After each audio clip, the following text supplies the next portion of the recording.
Hello and welcome to my channel. My name is Jessie. I will be sharing how I made this chicken parmesan out of seitan. A few key points when using the washed flour method. You want to make sure that your flour contains at least 10% protein.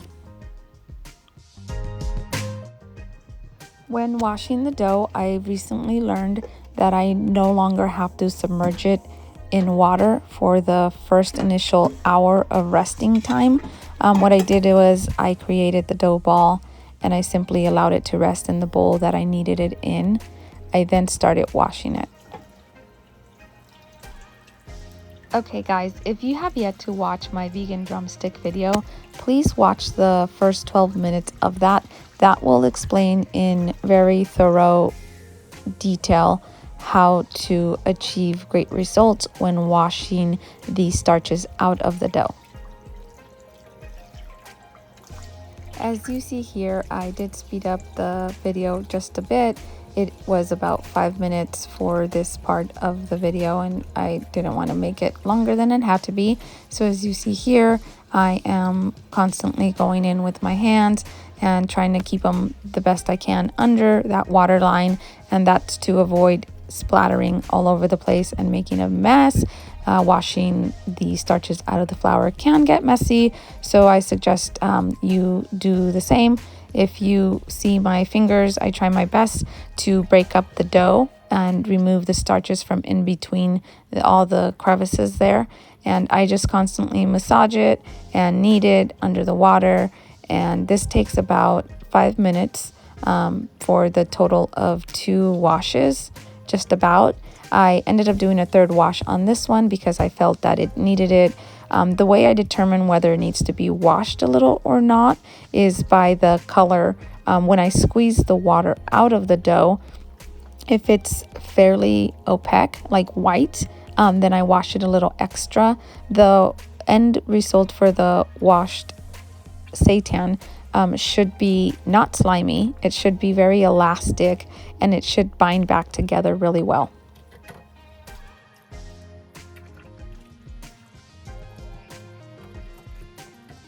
Now, I highly recommend using a colander when you are washing the starches out of your dough. The reason for it is, as you see here, the dough actually stays within the colander, opposed to using a bigger bowl and having to fish for the pieces of dough to bind them back together. So this has made it super easy for me, or easier, and it is definitely a game changer. So if you have a colander, definitely use it.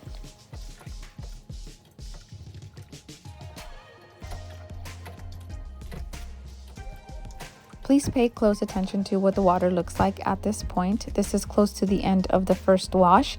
And as you see here, it is very opaque, very milky. And this is what you're going to see on your first wash. If you are not keeping the starchy water to create other dishes, I would not suggest you put it down your drain. What I do is I take it and put it in a separate container and wait about an hour to allow the starches and the water to separate. I then drain the water into the sink and I actually put the starches in my trash bin so that I do not clog up my drain. It is now time for the second wash.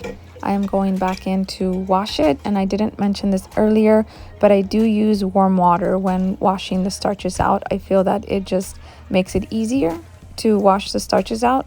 And so here you see how the dough is actually binding back together, and you will start feeling a difference in texture when you go in. It'll start being more elastic, and the water is not as opaque, not as milky.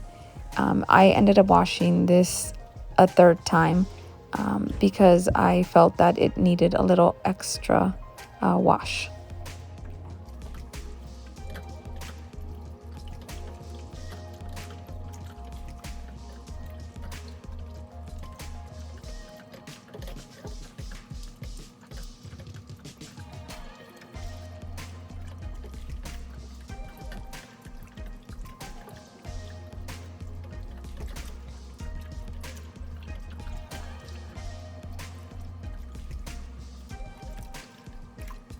Now this is towards the end of the second wash.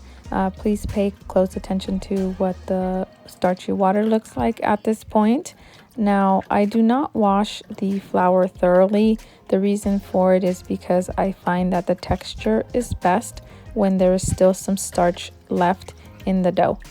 Now I did end up washing this dough ball a third time, only because when I went to extract the water out or wring the water out of the dough, I felt that it was still starchy.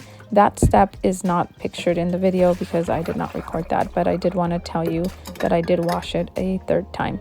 Now at this point, I feel that I have to emphasize how important it is to extract the water out of the dough at this point. You do not want to move on to the next step with very wet dough because this will ruin your end results. So please take the time. I took about 3 to 4 minutes just squeezing out as much water as I could before moving on to the next step.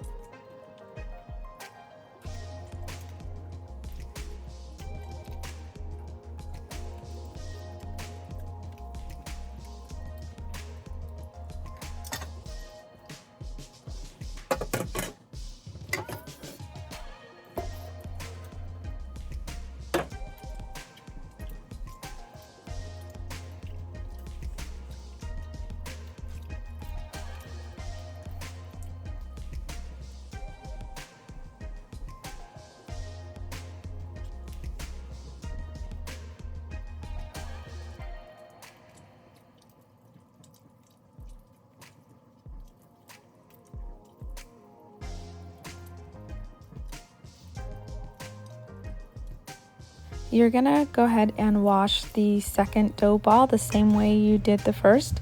At this point, you could see the amount of seitan that you get from washing a 5-pound bag of flour. The first one was just sitting, and that's why the texture is slightly different, but a 5-pound bag will yield about 8 servings total.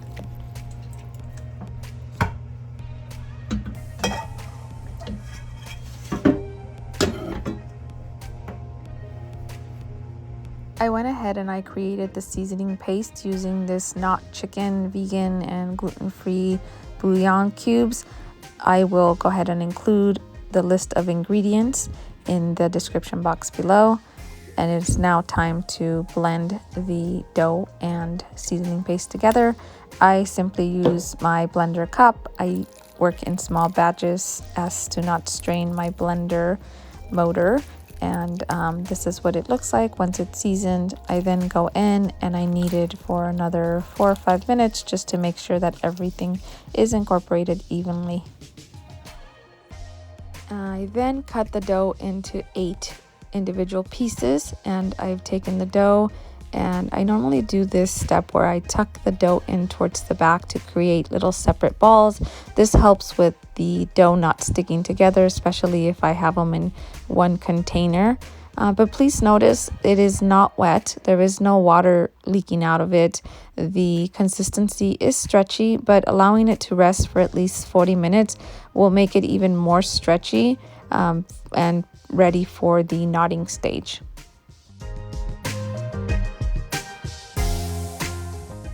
After your dough has rested for a minimum of 40 minutes, you're gonna go ahead and start knotting it.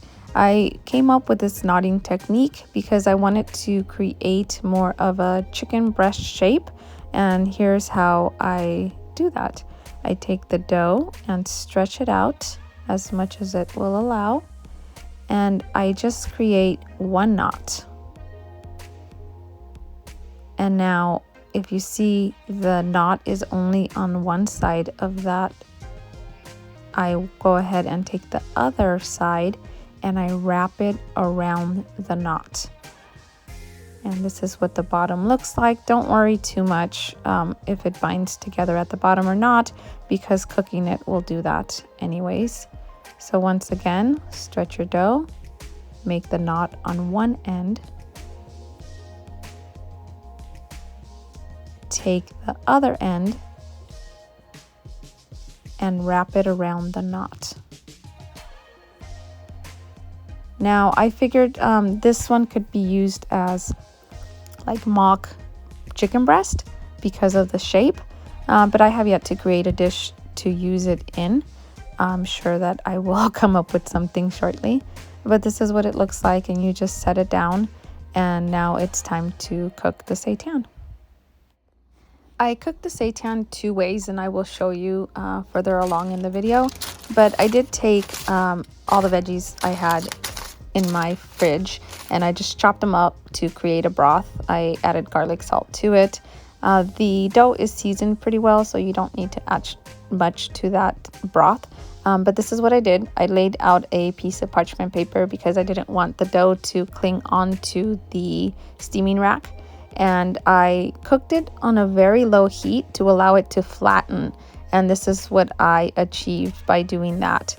I then put it in a pan, and this one I used a little bit of a different broth for simmering.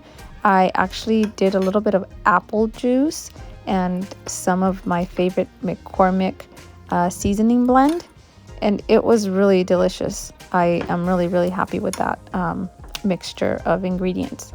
Now for a second option, this is the simmer fry option. So I simply took the knotted dough and I pressed it down with a spatula, and this gives you a similar shape. Now you could flatten it as much as you'd like. I ended up kind of playing around with it. I made some flatter than others just to get different shapes because I wanted to see if I could make like my husband likes a chicken fried steak. And so that was one thing that I was keeping in mind when I made this. This is also good for chicken patties, for chicken sandwiches or chicken burgers. And I was really happy with this technique as well. I used a similar broth to simmer it in. And as you see here, you get an idea of the different shapes that I made.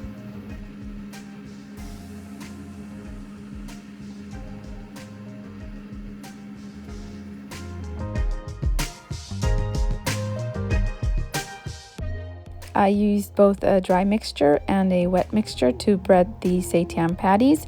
I will of course include all the ingredients in the description box below as well.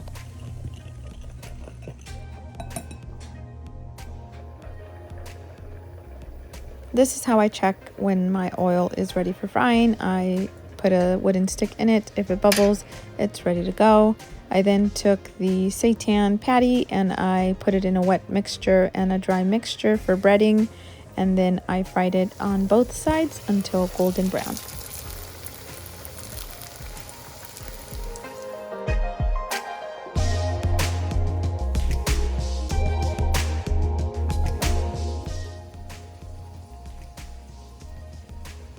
I placed the fried seitan patties on a paper bag to drain off as much oil as possible, and now these are the results for the texture. And as you see, they're very flaky, very much like chicken. And like I said, you are welcome to add them into a chicken sandwich, pretty much anything you'd like. Now I went ahead and I used some pre-made marinara sauce, added a little bit of onion and garlic to that, sauteed it, and then added the sauce just to add a little extra flavor. Cooked up some spaghetti pasta and used some vegan cheese to sprinkle on top, and this was a delicious meal. Here you can see the texture of that seitan patty. I hope you try to recreate this recipe yourself. I appreciate you all for all the feedback that I'm getting and all the compliments. Thank you so much. I hope that you are able to recreate this. If you do, please feel free to tag me at Yessie's Plant-Based Diets. And I hope that you guys enjoyed as much as we did. Thank you.